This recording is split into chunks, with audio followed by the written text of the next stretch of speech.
Hi friends, I hope you will be happy. Welcome you to my Future Scope Network YouTube channel. Morgantown, W.VA. Yesterday began like any typical sunny, lazy day in the summertime. Show up for work at 9 a.m., scan your social media pages to check up on your friends, and then begin thinking about an early afternoon exit to walk your dog. At least that was what was going through my mind when my boss, Michael Fergale, walked into the office to tell me that Jerry West had just died. "Better get to work," he said. Talk about having a basketball fly through your front window.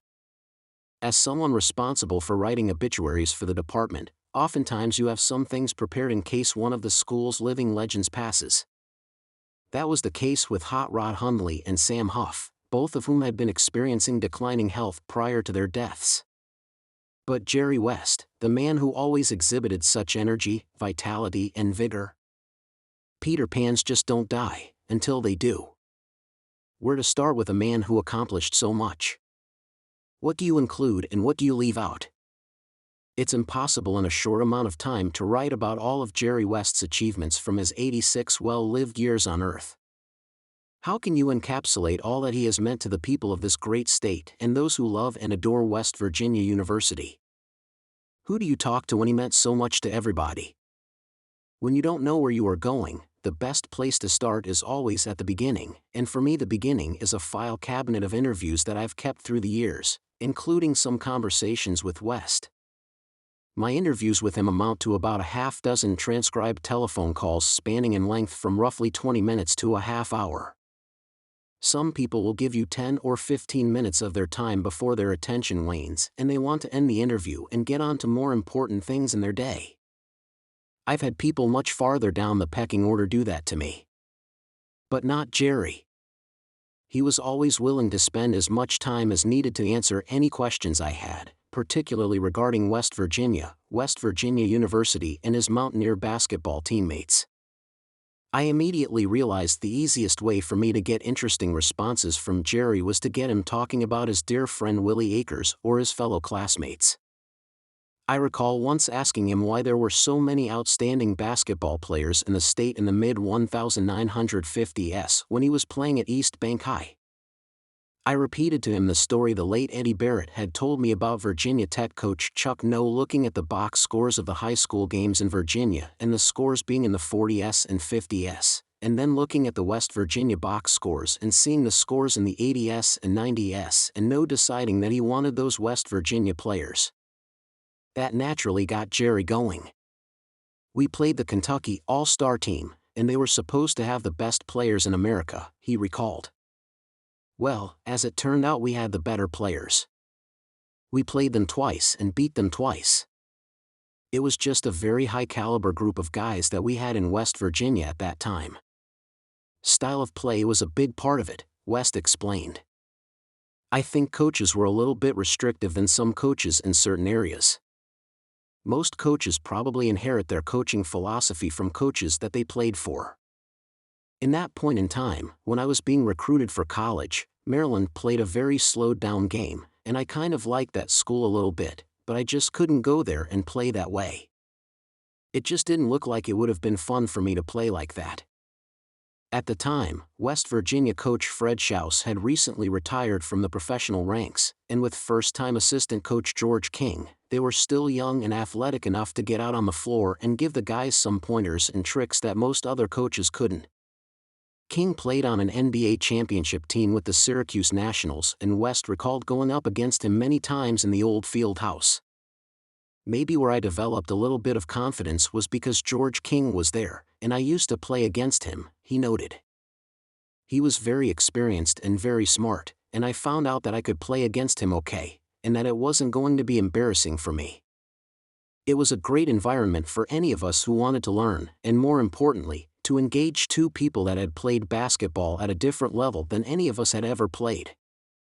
Team building was the secret to Schaus and King's successes in coaching, something Jerry clearly learned during his career.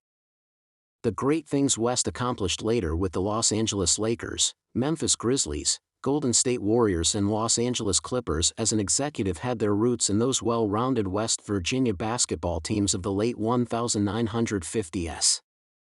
Schaus was able to convince Akers that he was better off being a supporting player to Jerry West at West Virginia University than he was being the leading scorer at Virginia Tech or Wake Forest, where some of the other top players in the state at the time were going. Willie had one simple desire when he chose to sign at WVU and play basketball with his buddy Jerry West. "I wanted to win," he admitted. So, he came to WVU and teamed with Lloyd Sherrar and Bobby Joe Smith to grab the rebounds and play defense while guards Jody Gardner, Don Vinson, Bucky Balliard and Ronnie Retton handled the basketball.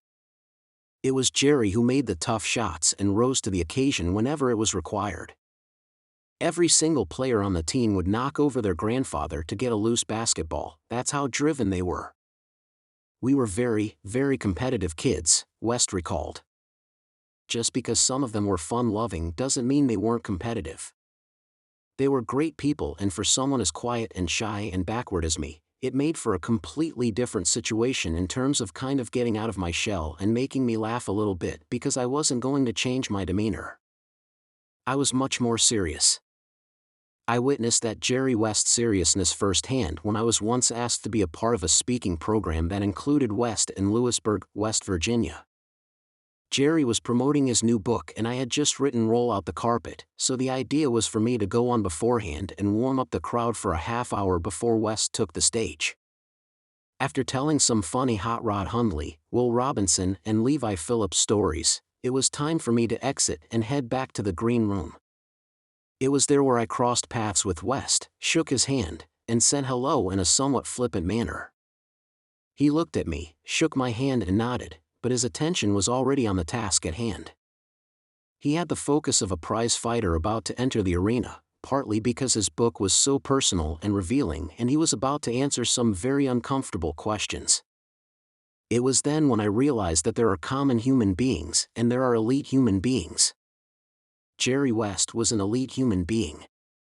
He was the one person we West Virginians aspired to be, and he understood the heavy responsibilities that entailed.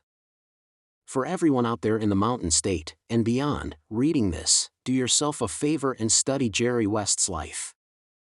Study how he treated others with empathy, dignity and respect. Study how he always honored his commitments and conducted himself professionally. The blueprint to a successful life is contained within Jerry West's personal story, the successes, the failures, the good times and the heartaches, all wrapped up into one. He epitomized all the values we West Virginians hold so dear to our hearts, which is why it's so difficult for us to say goodbye. In the meantime, lower your West Virginia flags until after West Virginia Day on June 20th in honor of West's memory, because there will never be another Jerry West ever.